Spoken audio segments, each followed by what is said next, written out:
Hi friends, now we will see another EDA, that is exploratory data analysis, but this time we will see the univariate and multivariate analysis with encoding normalization.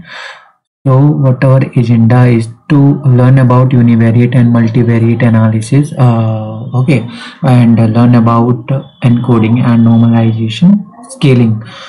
So let's again start with importing our necessary libraries: pandas, matplotlib, seaborn.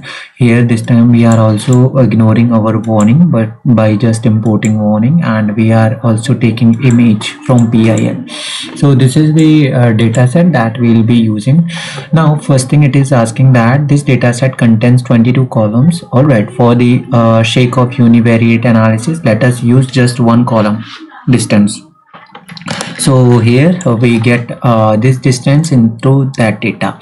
Now the first step is to check if the data has any missing value. So some plot will not work in the presence of missing values, so we need to take care of them. So if we find that is null, so there is one null value, or we can say one missing value out of those 34,857 observations. For now, we can drop the one missing value. Deleting the missing value will be dealt with in a later section. It's okay. So here you can see that we have deleted this value.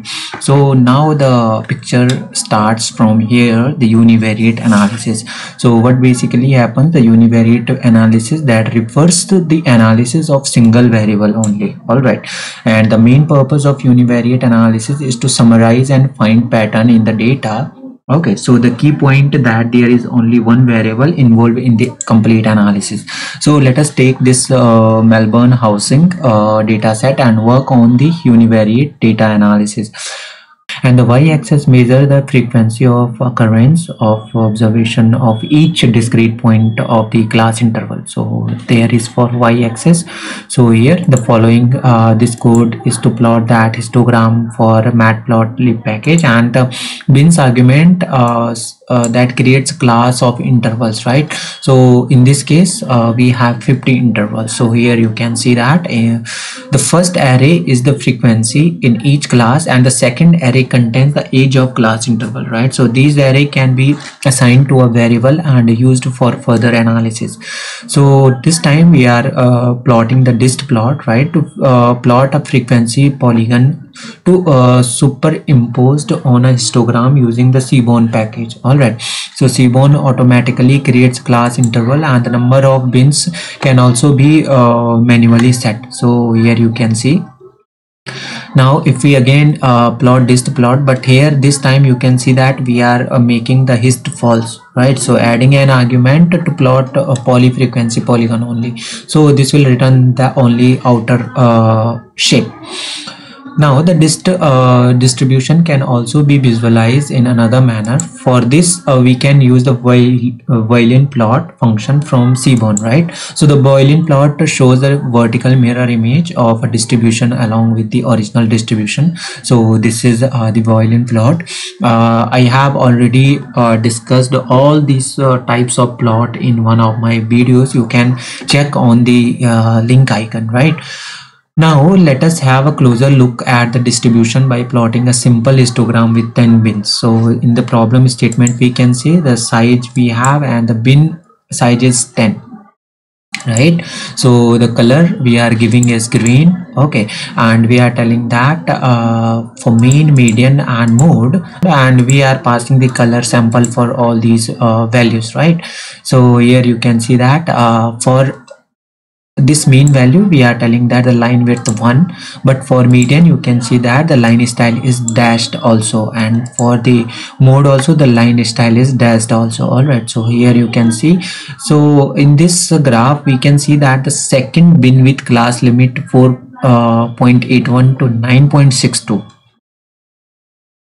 this one, right, has the most number of observation exactly, and a bulk of observation lie within the first of classes. The rest of the 6 classes contain only a very few observation.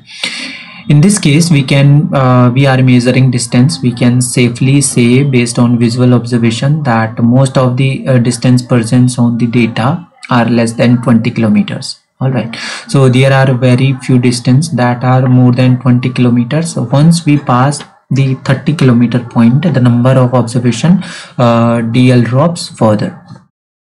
Observation drops further. Now let's talk about cumulative distribution without wasting any time. So to get that cumulative distribution, again we are let's call the dist plot passing the data, saying that hist KWS take it from cumulative. All right, and the KDE KWS take from cumulative again. So you can see that this is how our cumulative distribution looks like. Now if we talk about multivariate analysis, right, so what basically it tells, multivariate analysis is performed to understand intersection between different fields in the data set, right, or finding intersection between variable more than two. So we have pair plot, 3D scatter plot for that. Now if we talk about the scatter plot, again we read the CSV in data 1, and this is our data looks like, and we are dropping all the NA values and we are plotting the pair plot. So here you can see that this is nothing but very simple by calling this. But the thing to be noted is that in this scatter diagram are plotted for all the numerical columns in the data set, right? So a scatter plot is visual representation of the degree of correlation between any two columns. Okay, and the pair plot function in Seaborn makes it very easy to generate joint scatter plot for all the columns in the data. So scatter plot can also be plotted of two individual columns. All right, so you can see that scatter plot for data 1 we are passing price, and data 1 again we are passing distance. So for price and distance you can plot the scatter plot like that. Now if we check the data.correlation, so we display the correlation between every possible pair of attribute as a data frame. So here you can see that this is correlation for all these attributes. And if we print the heat map, right, for that, so you can see that in that heat map we are passing the correlation, annote is making true. So here you can see that all the annoting values are there and how it looks like. Another way of looking multivariate scatter plot is to use the U option in the scatter plot function. Okay, so here we can pass the U as a data one type. Okay, so you can see that in type we have THU, so all the data will be segregated on the basis of this U. Okay, so U is basically used to distribute the data. Here the color of the dots indicates third variable, bedroom. Okay, now handling non-numerical, or you can say categorical data. So most of the machine learning models are designed to work in numeric data, hence we need to convert categorical text data into numerical data for model building. So one hot encoding we have to that is used to create dummy variable to replace the categorical in categorical variable, right, into features of each category and represent it using 1 or 0 based on the presence or absence of the categorical values and record. So here we get the dummies, okay, data, and we pass the prefix, right, and we also giving the column. So this function does one hot encoding on categorical text. So if we get this dummy head, so here you will see that one hot encoding. Now if we talk about sklearn encoding, so here you can see that we just get the label encoder from this sklearn pre-processing, and we pass that label encoder function for label encoder, and what we'll do is we will apply this label encoder fit transform in this particular region ID, or we can say the attribute. So this will nothing but to labeled our encoding, all those encode, right? So here you can see that this way we'll get that.